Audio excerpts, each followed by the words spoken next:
try to stop them from developing those weapons. I think it makes sense to do that. Certainly, if we could have stopped the Soviet Union from developing nuclear weapons, in the 1940s, it would have been a lot better than having the Cold War. But once they have the weapons and once they develop them, it's kind of too late to do anything about it. So, and I think one of the problems about allowing Iran to develop nuclear weapons is I don't know that they have the ability to safeguard those weapons from terrorists who might get their hands on them. And people think, well, sure, even if they develop nuclear weapons, they don't have any missiles that are capable of reaching the United States. I'm not worried about the device, being shot in a missile. What if it just gets smuggled in a container that's shipped onto, for the ports? I mean, we've got huge borders on both sides. We've got our troops all around the world. How difficult is it going to be to get one of these devices into an American city? And it's not a situation where you can just stand back and say, well, we'll wait until they explode one in our city and then we'll retaliate, because the damage is too great. So to the extent that we can do anything about it, we should. But it should be a very limited and very strategic action, and military options should only be tried if diplomacy fails. And one other question is that as a senator, you would have to give advice and consent on the president's nominations. Would you confirm Sylvia Sotomayor? No, because she doesn't have any respect for the Constitution. I don't think there's a single judge. I would have approved Judge Bork. I think that's about it. I think I would have voted down every one of them, and I would not vote to reappoint Ben Bernanke either. In fact, most of the appointments, I think most of them don't. There's a lot of we don't even need. Look at it. We should abolish the entire Department of Economic Advisement. I don't think they don't have to get approved, but I mean, how many economists are we wasting money paying in Washington? Look at the lousy advice we got and how much money we paid for it. We don't need any economists. I mean, we made it. We didn't even have a Council of Economic Advisors until after the Second World War. So we made it until the 1940s, from 1776, without any economic advisors. We had a whole industrial revolution without the economic advisors. What do we need them for? Any other questions? Don't be shy. Oh, I didn't know you about this. My question is a little more along the political lines. We have been very rich in candidates this year for just about everything. And the Senate field is now from 5 down to 3. Would you, if you get enough delegates, will you run a primary? Well, that's my goal. Yeah, okay. My goal is to be in the primary. I don't think anybody is going to come out of the convention with a nomination. That's my feeling. So there's going to be a primary. And if you would run in a primary and lose, would you consider an independent candidacy? No, I mean, people ask me that, and to me, if I can't get the Republicans to vote for me, how am I going to get the Democrats? How am I going to, so, I mean, I would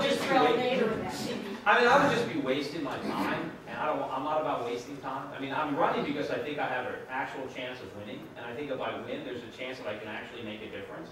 And so that's why I'm doing it. But if it gets to the point where it just doesn't look like I have a realistic chance of winning, I'll just, I'll sit it out. I mean, the country will be in much worse shape in 2012. Maybe I'll run then.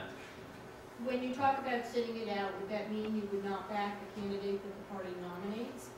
I don't know. I mean, back in what way? Would I vote for them? Against Chris Dodd? Probably. I mean, am I going to spend a lot of time, campaigning for them?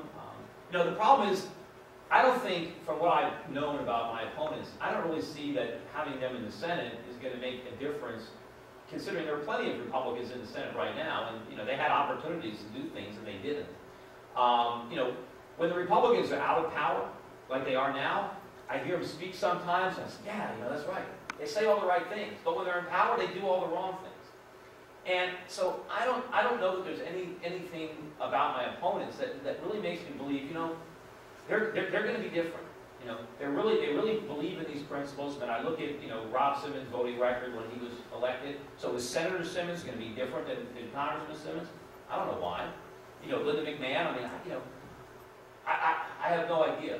Where she really stands, what she believes. I mean, maybe she sees an opportunity to be a senator. She thinks it'd be something that she'd like to do. But I don't see.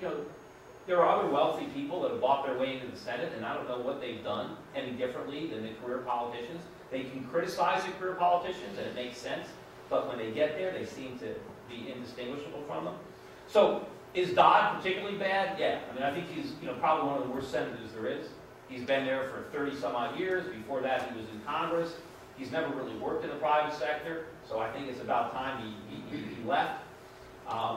So it would be an improvement. But I don't know that it's going to be a significant enough improvement to make me, really be out there. Maybe, maybe one of them can convince me otherwise. But so far, I don't see that. If you are not successful in running for the Senate, would you consider applying your talents to the state of Connecticut? My talents in what way? I mean, I employ quite a few people in the state. Well, of I'm Connecticut, talking about, you seem to have an ability to provide economic advice. Well, if anybody asked my advice, I would give it. I tried to get on this in Washington. They're having a hearing right now to try to figure out why there was a financial crisis. Now, since I predicted it, since I wrote a book predicting it, I said, hey, maybe you'd have me testify on your panel. But no, they don't want me. Everyone that's testifying are all the people that got it wrong. But yeah, I mean, if somebody, wanted my advice, and I'd offer advice for the state of Connecticut, I mean, the best thing the state of Connecticut can do is to get rid of that income tax. I mean, the reason that I'm even in Connecticut, when I relocated to Connecticut from California, I could have set up in New Jersey or in New York. And the reason I selected Connecticut was because the taxes were lower, the income tax was lower. That was kind of the deciding factor. And because Connecticut had lower income taxes, now they had my income tax, number one. Now they have a number of my employees who are also paying taxes and purchasing goods and services in the state. And what Connecticut needs to understand is if it wants to have a vibrant economy, what you want to do is make Connecticut a magnet for entrepreneurs, for businesses who want to come into the state and are able to provide those opportunities. And the lower the taxes are, the lower the regulations are, the more that's going to happen. The problem in this state is the government is the biggest employer, and it takes tremendous resources out of the private sector to employ all these government workers.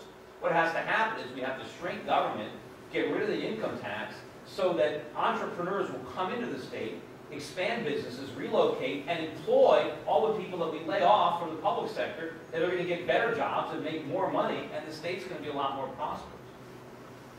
But instead, what did Connecticut do? They just raised income taxes. And they might raise them again. And what does that say? Hey, if you're a businessman and you're thinking about coming to the state, don't come, because we're going to tax you. In fact, if I don't win, I got an office down in Florida. I got an office in Palm Beach. There's no income tax down there. Gee, and it's also warm. Maybe I'll move down there, take my income and my employees with me. And now what's going to happen? Now you got a smaller tax base. So now you got to raise taxes even higher, and you chase even more people out. So, anybody who wants to ask, I give my advice all the time.